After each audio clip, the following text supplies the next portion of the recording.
At my birthday party, my sister smirked. Maybe next year you'll actually have something to celebrate while mocking my minimum wage job. So I blew out the candles and said, doesn't have to be next year, you'll find out soon enough. It started with a card. One of those cheap ones you find in the clearance bin at a gas station. Probably meant as a joke between coworkers or something you'd give ironically to a roommate who failed an exam. But this one wasn't from a stranger or a classmate. It was from my family. I'm 24, and I haven't celebrated my birthday with them since. The card read in bold Comic Sans with a cartoon of a sad clown holding a deflated balloon. At least you tried. Inside, in my dad's handwriting, blocky and slightly crooked, he'd written, "You gave it a shot, kiddo." Then under that, in various pens, my mom, my sister Jenna, and my younger brother Liam all signed their names like it was some big joke. A family project. I remember reading it while standing in our living room surrounded by the forced decorations they had lazily put up that morning. One limp banner that read "Happy Day," and a few streamers drooping sadly from the ceiling fan, like they'd given up halfway through. There was no cake, just an empty stand with candles sticking out of it like a taunt. And the worst part, the laughter, that sharp, familiar laughter that always started with Jenna like she was the cue card in a sitcom audience. Then Liam joined in. Then Mom. Dad chuckled too, but his was more of a low grunt, like he wasn't really in it but didn't want to be left out.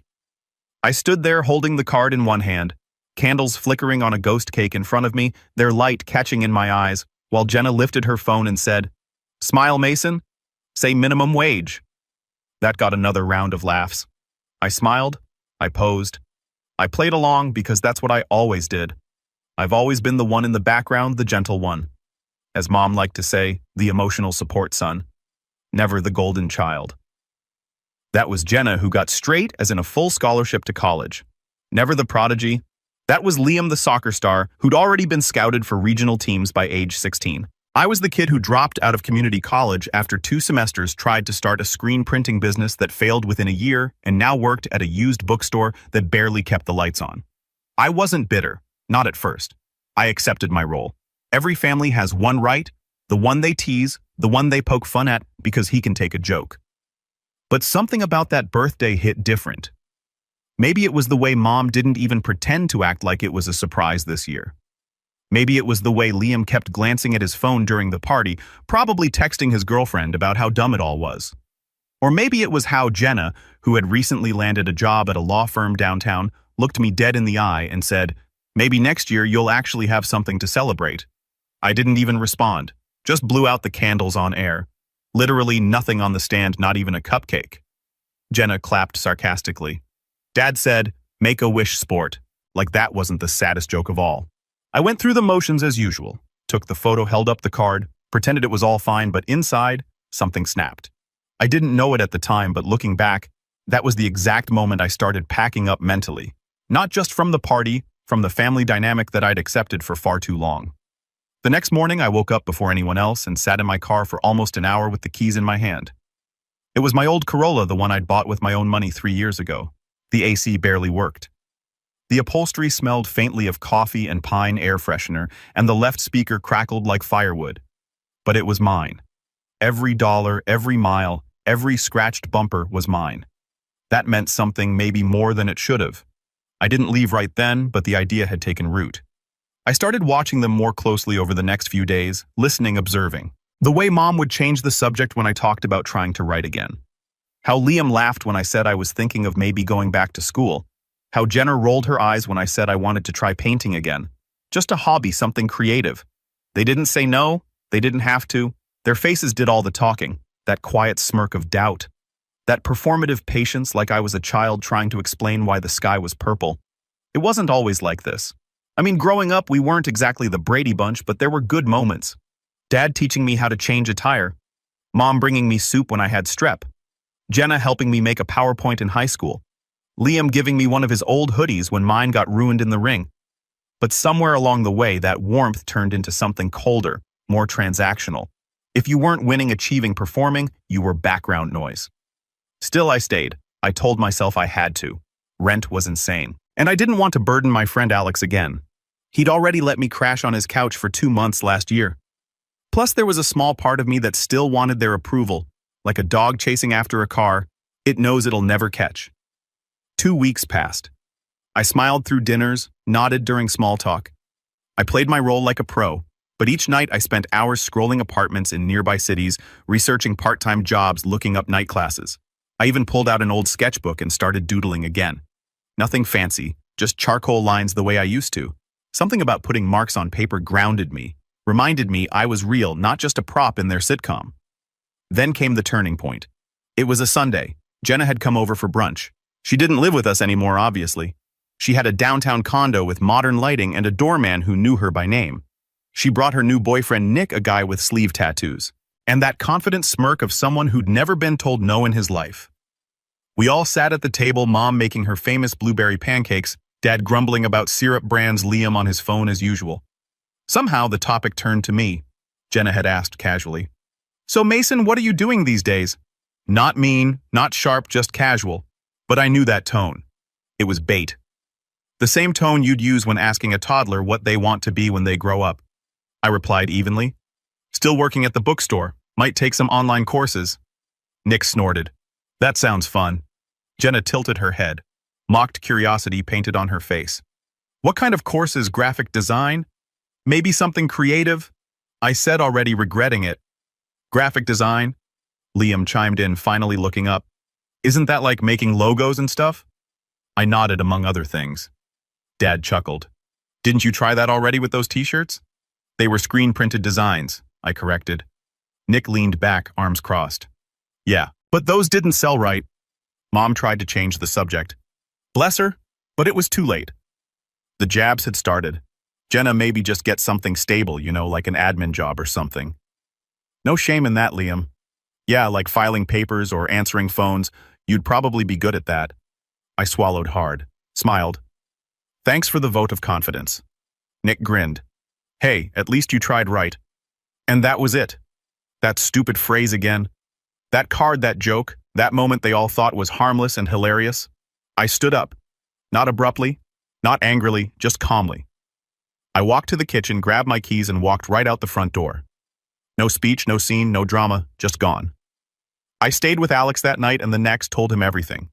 He didn't say much, just handed me a spare blanket and said, "Took you long enough? That was 2 weeks ago. I haven't spoken to my parents since. I haven't replied to Liam's texts, haven't liked any of Jenna's Instagram posts. I've been quiet, planning, watching." Then this morning I got a message. Just one line from Liam. "Mom's been crying every night. Just come back." I stared at it for a long time, and then I smiled. I didn't respond to Liam's message. I left it on read. Maybe that sounds cold, but after everything, I wasn't ready to be. Guilt tripped back into my role as the family punchline. I'd spent years accepting scraps of affection wrapped in passive-aggressive jokes, thinking it was love just delivered badly. But the moment I walked out of that house, something shifted. And not just in them, because apparently me leaving threw the entire family into some melodramatic tailspin, but in me, I started seeing it all differently. Every offhand comment, every joke, every side, and Jenna threw me across the dinner table, and suddenly it didn't feel like teasing anymore. It felt like cruelty with a smile. Alex let me stay in his guest room. Well, technically, it was a storage room with a futon and a tower of shoeboxes, but it was warm, quiet, and mine. No sarcasm, no judgment, just space to think. The first week was peaceful. I helped Alex out with some side work. He did freelance photography and needed help organizing a massive backlog of files. It was tedious but oddly satisfying. I cooked dinner a few nights, got back into sketching, found myself sleeping deeper than I had in years. I didn't miss home, not one bit. But my phone kept buzzing, mostly from Liam. A few messages from Mom, short ones like, "We miss you," or "Hope you're okay." But not a single call, not one voice that said, "We're sorry." And that told me everything. Then Jenna messaged. It was a voice note, of course. She always preferred those, easier to perform when you couldn't be interrupted. "Hey," she said, her voice all business. "So I talked to Mom. She's a wreck. She's been crying. She didn't mean for the birthday thing to be like mean. It was supposed to be funny, Mason. You've always had a sense of humor. You're being kind of dramatic about this. Just come home, okay? You're making it way bigger than it needs to be." I listened to it twice and laughed out loud. Not because it was funny, but because it was textbook. No apology, no accountability. Just a firm reminder that if I had a problem with how I was treated, I was the problem. That was always Jenna's specialty. She could stab you with a smile and then hand you a towel to clean up your own blood. I didn't reply, but I watched their moves. Jenna posted a photo later that day. Her and Nick at some rooftop bar captioned "Family First." Liam posted a clip from his soccer practice with the song "Stronger" playing over it, like he was the protagonist in a Nike commercial. And Mom. She posted an old family photo, one of those perfectly framed moments from a vacation we took to Colorado when I was 15. All of us, standing in front of a mountain arm in arm. The caption just said, "Miss these days," and I wasn't in the photo. I remembered that trip vividly. I was the one taking the picture. The next few days were oddly quiet. I thought maybe they'd finally given up. But then Friday hit. I was in the middle of helping Alex sort through gear when my phone rang. Not a message, an actual call. "Dad?" I hesitated. My thumb hovered over the screen for a full 10 seconds before I finally answered. "Hey," I said flatly. There was a pause. Then, "Hey, kiddo?" His voice was deep, like he'd been smoking again. "You good?" "I'm fine. Your mom's been worried. She has a phone. She says you won't answer." I didn't reply. He sighed. "Look, I know the birthday thing. Maybe it went too far. Your mom told me about the card." I waited. I didn't mean for it to be hurtful. Just, I don't know. We were joking around. We didn't think you'd take it so seriously. Another pause. He was waiting for me to say something. I didn't. Anyway, he continued. "Jenna's got something going on next week. Big deal at the firm. She wanted the family there. Said it would mean a lot if you showed up." There it was. It wasn't about me. It never was. They didn't want me back. They wanted the image of me back for a photo for appearances. "I've got work," I said. "You sure?" "Yeah, I'm sure." Dad was quiet for a second, then said, "All right, let me know if you change your mind." And that was it. A few days later, Alex and I were out at a coffee shop when I saw it. Jenna's big event. It was all over her Instagram, the firm's annual gala. Black tie, city skyline in the background. Everyone in tailored suits and champagne dresses. Jenna stood at the center, flanked by Mom and Dad smiling like the queen of the world. Liam stood behind them, awkward in a blazer that didn't quite fit. And there in the corner of the photo was me, or at least someone pretending to be me. They had asked Alex once before to pose for something years back when they needed family photos for a Christmas card, and I'd missed the shoot because I was working overtime at the bookstore. He'd laughed about it then, joking that my family was weird. But this time, they hadn't asked him. This time it wasn't even him. It was Nick, Jenna's boyfriend, in a gray suit, standing just close enough to look like part of the family. They replaced me. I stared at the photo for a long time. My stomach dropped in this slow, cold way, like stepping into a lake in October. Alex leaned over, saw the look on my face, and asked, "What happened?" I showed him the post. He blinked. "That's Nick, right?" "Yeah. They put Nick in your spot." I nodded. Alex exhaled slowly. "That's messed up." "No, it was calculated because I knew Jenna. I knew her need for control, for optics, for having the perfect narrative. Mason, the dropout brother who worked retail and lived like a ghost, didn't fit her brand. Nick, the confident lawyer with the nice watch and the LinkedIn headshot, did. And my parents, they just let it happen. That night, I sat in the guest room and stared at the ceiling. Everything felt heavy, like a weight had settled into my chest and refused to move. I wasn't just angry. I was hurt deeply. The kind of hurt that doesn't come from a single moment, but from 100 small ones stacked on top of each other until they crush you. The years of being the afterthought. That he's just figuring things out, son. The joke. I thought about the times I'd stayed home to help Mom when she was sick. The times I drove Liam to soccer tournaments across state lines. The time I bailed Jenna out when her car broke down in college. Driving 3 hours with a gas can and jumper cables. None of it mattered. Not when it came to the image. Not when it came to her image. The next morning, I got a text from Jenna. "Hey, saw you didn't come. We missed you." Nick stepped in. "Hope that's okay. No apology." Just that smug tone again, that I win energy she always carried. And something in me flipped. I wasn't going back. Not to that, not to being edited out of my own life. That day I took a walk. No music, no distractions, just me and my thoughts. And by the time I got back, I knew exactly what I needed to do. They had made a mistake, a big one. Because for the first time in my life, I wasn't looking for their approval. I was looking for closure and maybe a little revenge. The day after Jenna's message, I deleted Instagram. Not out of spite, just clarity. I'd been staring at the same performative highlight reel for years. Smiling family photos that cropped out reality shiny achievements with captions about hard work and blessings inside jokes that never included me. I realized I didn't need to see it anymore. I didn't want to. I was done watching my own life from the outside. If I was going to start over, I needed to stop looking back. That wasn't easy, by the way. Starting over never is, especially when you don't have much. Alex, true to his word, let me stay as long as I needed. But I started feeling like a squatter by week 3. The guest room was barely wider than the futon, and I could hear every faucet and floorboard creak in the apartment, but it was still the most peace I'd had in years. Still, I couldn't ignore that quiet voice in the back of my head that whispered, "Don't overstay. Don't become a burden." So I found a job. Not the dream one, just a job. A local art supply store needed someone part-time, stocking shelves, helping customers, restocking sketchbooks, charcoal paintbrushes. The pay wasn't amazing, but it was better than the bookstore, and it came with a discount. That part mattered more than I admitted. I remember my first shift. I was in the back unpacking a box of oil paints when I saw it. A little note scribbled in Sharpie on the cardboard. "This color will save someone's soul. Don't let it dry out." I laughed. I still don't know who wrote it. Probably some bored employee with a poetic streak, but I cut that part of the box out and taped it above my bed that night. It felt weirdly personal, like the universe tapping me on the shoulder. In the evenings, I sketched. Not for money, not for school, just for me. I stopped trying to make marketable designs and started drawing what I actually saw. People in cafes.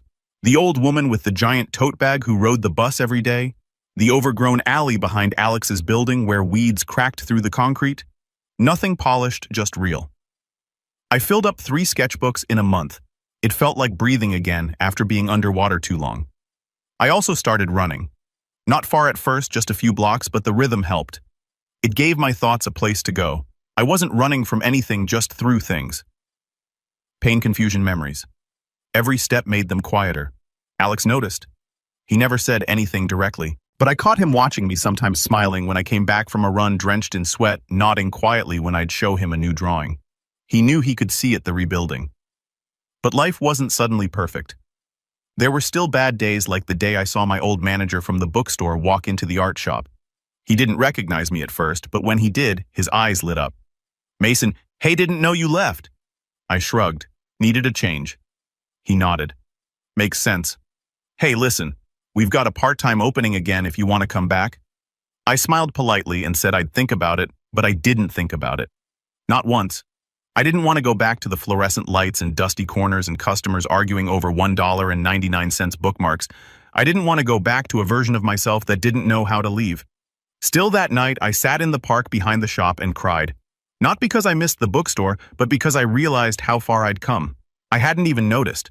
I'd been so focused on surviving that I hadn't realized I was actually living again.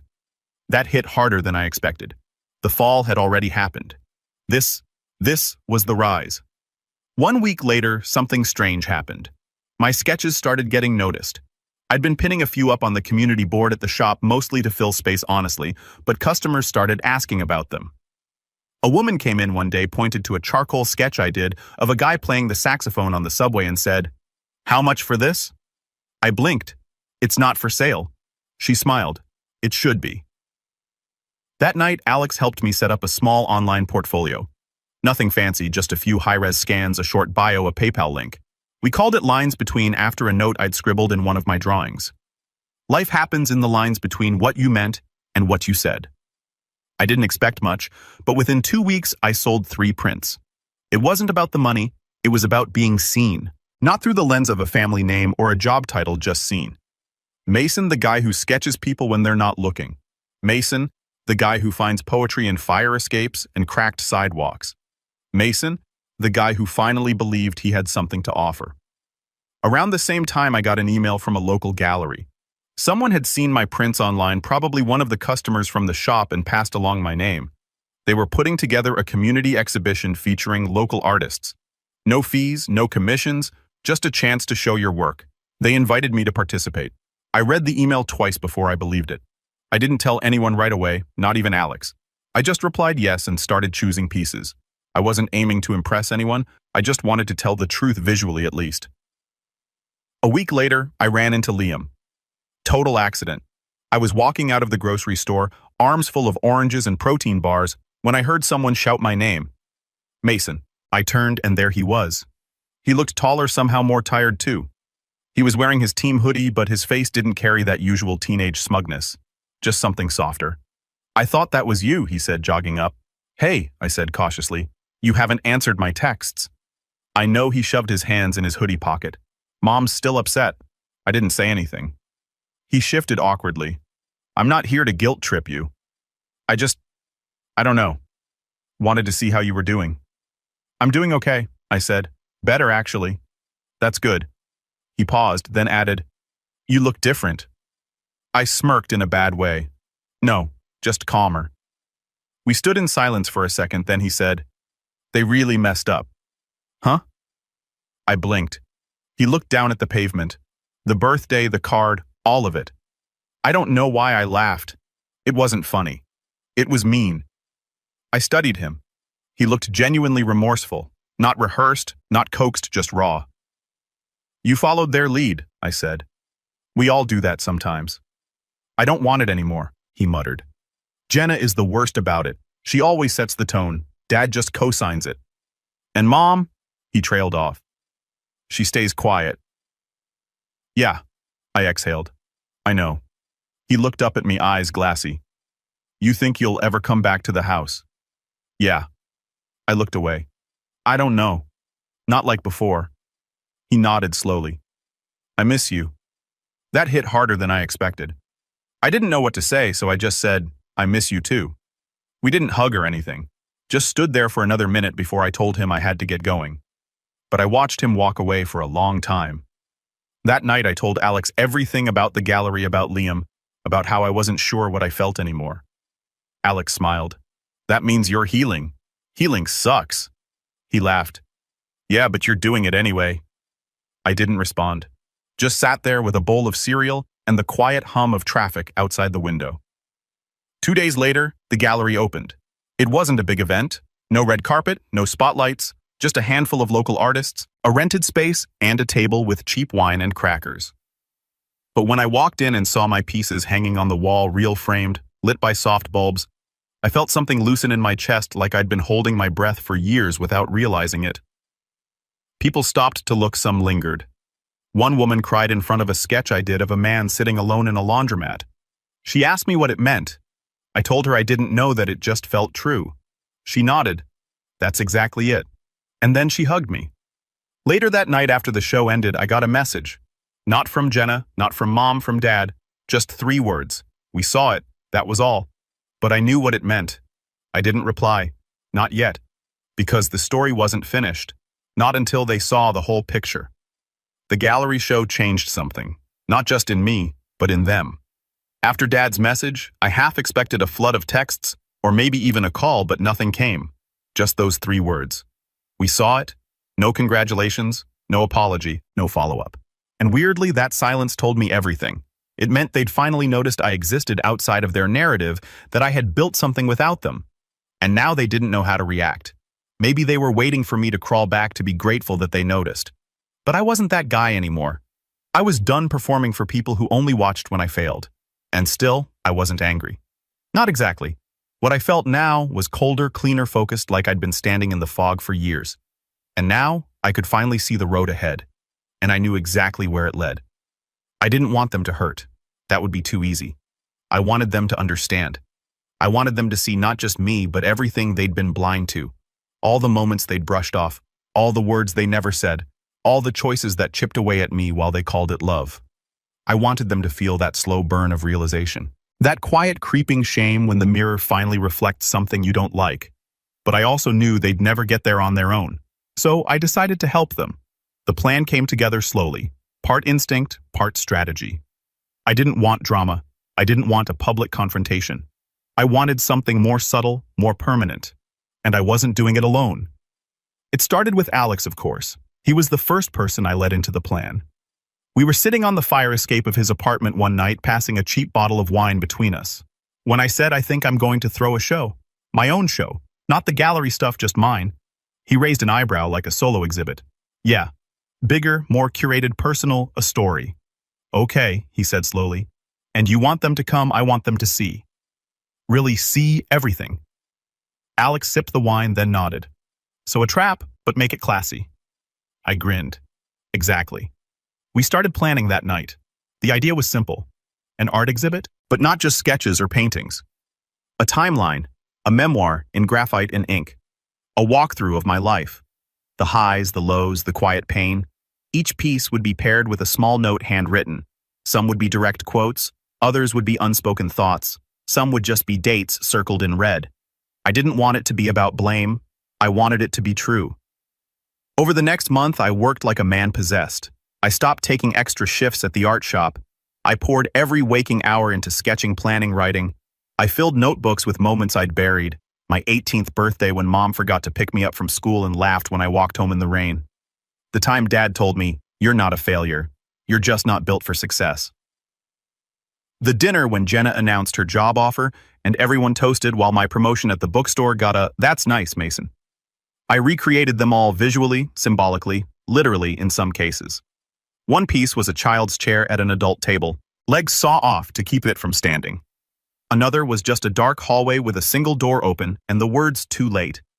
He's already left carved into the floor. Each piece came with a date and a name. I didn't call anyone out. I didn't have to. The art spoke for itself. Alex helped with logistics, securing a venue, figuring out lighting, drafting invites. He had a friend named Yasmin who ran a boutique design studio, and she offered to help with the show branding. We called it the empty stand after the cake stand for my birthday. A symbol, a message.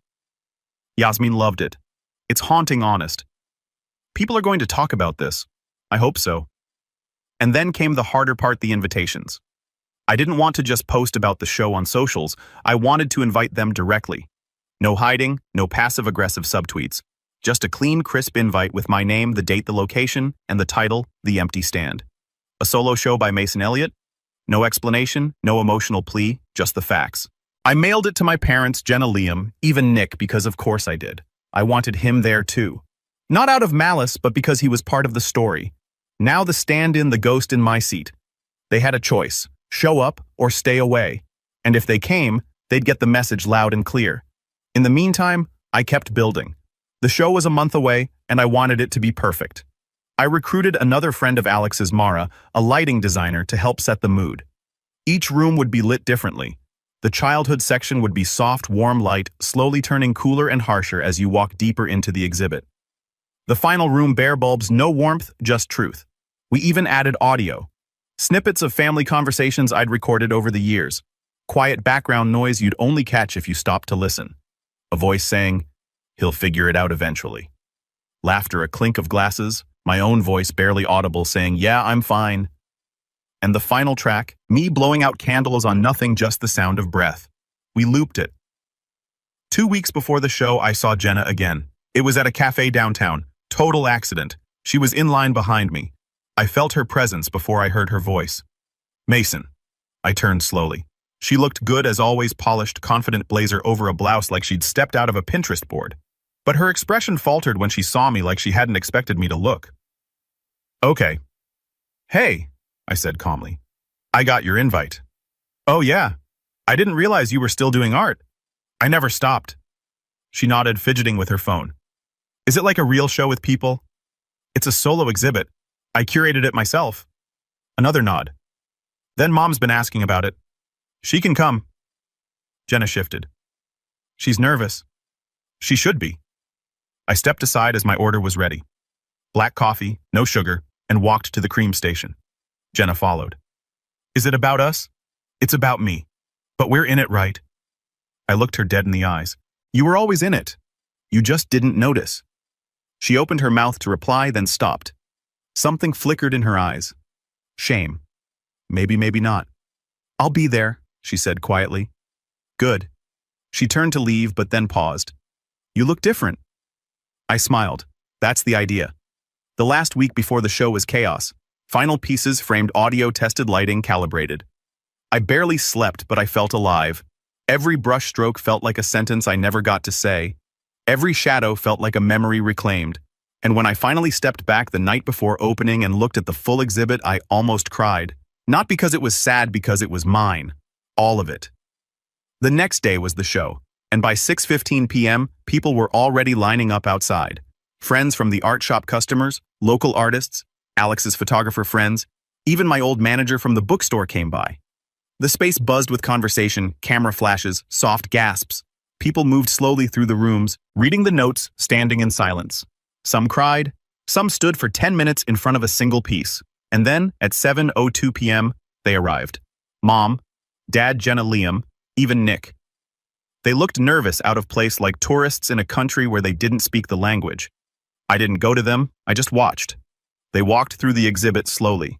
Mom stopped in front of a sketch titled Invisible Dinner, a table with one plate missing. Dad lingered at the bench, a memory from when he promised to come to my art fair and never showed up. Liam stared for a long time at a piece called Muted Applause, hands clapping in silence. The figure in the center with no mouth and Jenna. She froze in front of the empty stand. It was the centerpiece, a charcoal rendering of the birthday moment. Me standing in front of an empty cake stand, candles burning in midair, everyone else mid-laugh. The caption underneath simply said, "At least you tried." She didn't move for 5 minutes. When they finally left the exhibit, none of them said a word. Not to me, not to each other. They just walked out into the night, faces pale, shoulders heavy. I stood in the shadows and watched. Not smiling, not crying, just still. Because this wasn't the revenge, this was the mirror. They didn't say a word after the show. Not that night, not the next day, not the week after. I half expected them to lash out or at least defend themselves, something, anything. But there was nothing but silence. And that silence said more than any apology ever could.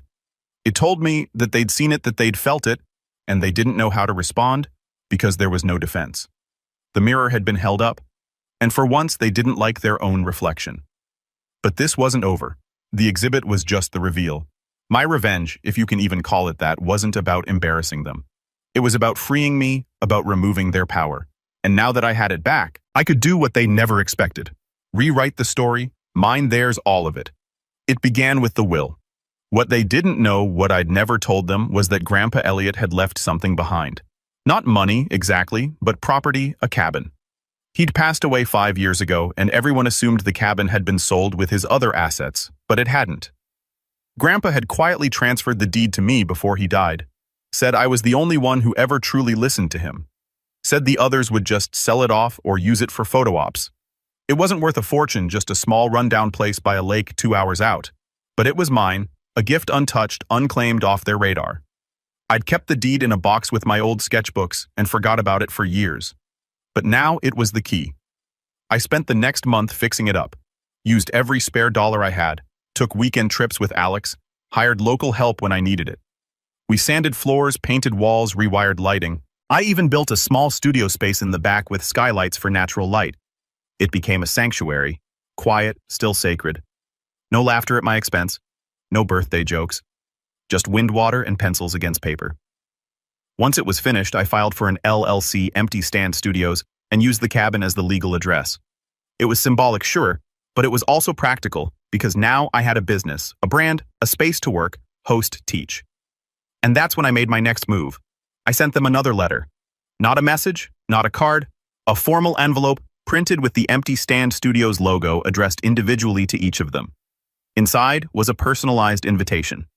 You are cordially invited to attend the private unveiling of the Mirror Room, the final installation in the Empty Stand collection. This experience is by invitation only. No photography allowed, no plus once, no phones, date redacted, location provided upon RSVP confirmation. Please respond within 48 hours to secure your viewing time. Mason Elliott, founder, Empty Stand Studios. Jenna, RSVP. First within 20 minutes, then Mom, then Dad. Liam didn't reply. Instead, he called me. Hey, he said, hesitant. Do I need to RSVP formally, or can I just come? You're already on the list, I said. He let out a breath. Cool, just wanted to make sure. They didn't know what they were walking into. The Mirror Room wasn't a gallery piece, it was the lesson. I staggered the times, made sure they'd all arrive separately. First Jenna, then Dad, then Mom, Liam last. No distractions, no support system to lean on, just them in the room. It was a single space, one large mirror on each wall, a single chair in the center, and 4 speakers in the corners playing different audio loops. Real recordings, layered memories, carefully selected moments. Not yelling, not fights, just quiet, damaging lines, since they'd probably forgotten. You're being too sensitive, Mason. Let your sister talk. He's still figuring things out. You'll never make a living off doodles. Each line played every few minutes, a pause in between. Just enough silence to think. On the floor, I'd painted a timeline. Each year marked important dates labeled. My graduation, my first gallery show, my birthday, their absences circled in red. And on the seat, the card. At least you tried. The original, the one from my birthday. Laminated, preserved. They each stayed longer than I expected. Jenna emerged first, pale, quiet. She didn't look at me, just said, "Thank you," and walked to her car. Her eyes were glassy. Her hands trembled slightly. Dad came next. He didn't speak. He just sat on the porch of the cabin for a long while. Eventually, he said, "You're a better man than I was at your age." I nodded. "That's not an apology," I said. "I know," he replied. "I'm still working on it."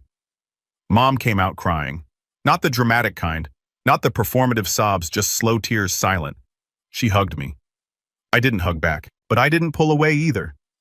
"I thought I was helping you toughen up," she whispered. "I know. I didn't realize I was making you disappear." I said nothing. Liam came last. He walked into the room and didn't come out for over an hour. When he did, he looked changed. Not broken, just older, wiser. "I wish I'd said something back then," he said. "You still can." He looked me in the eye. "I'm proud of you." That one landed. After they all left, I sat in the mirror room alone. Let the words echo, let the silence stretch. Then I turned off the audio, packed the speakers, and closed the door. The show was over. That week, Jenna posted nothing. No photos, no stories, no humble brags. Mom took down all her family Facebook albums. Dad called once just to talk, no agenda. Liam came by the cabin a week later with burgers and a bottle of wine. We watched the lake in silence and talked about nothing. And for the first time in a long time, it felt okay. Not perfect, not healed, but true. I didn't need an apology. I didn't need validation. I had something better. My voice, my name, my place at the table when I built myself. And they would never forget it. Not after the empty stand, not after the mirror room, not after watching the son they overlooked become the man they couldn't ignore. Final line, they gave me a card that said, "At least you tried." And in the end, they were right. I did try, and I did it.